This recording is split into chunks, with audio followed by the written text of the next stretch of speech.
Solid hardwood flooring looks great in any home, and it can add to the value of your house. We'll show you how to install solid hardwood flooring.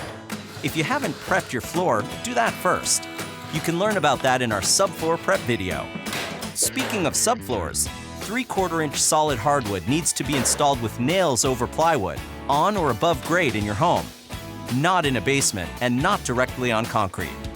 Follow the manufacturer's instructions for specifics. Here's a quick overview of the installation. Run the flooring along the length of the room with an expansion gap at the perimeter. Solid hardwood expands and contracts. Stagger the joints at least 6 inches and also avoid H-joints. In other words, don't allow the joints to line up unless they are at least 2 rows apart. It's smart to calculate the width of the last row too. If it will be less than 1 inch, consider cutting the first row by half. Before you get started, determine how much flooring you'll need by multiplying the length times width of the room to get the square footage. Add about 10% extra for any warped or damaged boards. When you have your flooring, let it acclimate to the room temperature and humidity for at least 72 hours. Typically, you remove the flooring from the boxes and stack it in the room. This is a good time to check for any warped or defective boards. Hold on to them. You can use the bad pieces to help pry the last row into place.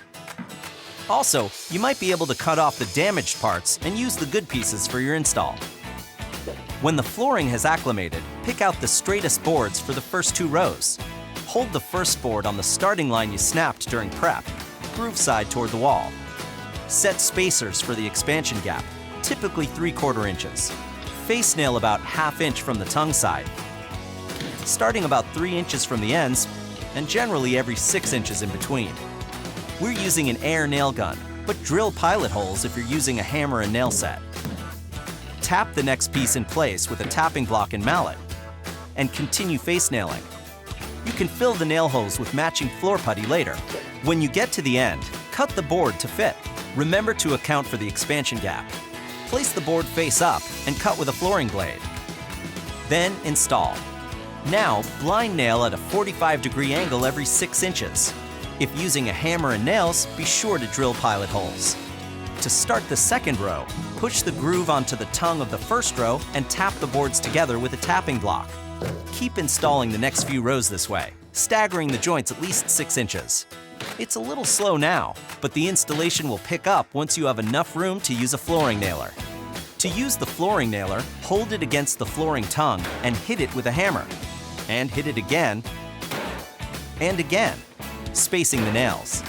Continue installing the rest of the floor, staggering the joints and maintaining the expansion gaps.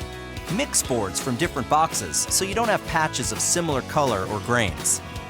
Cut around any obstructions like vents or columns.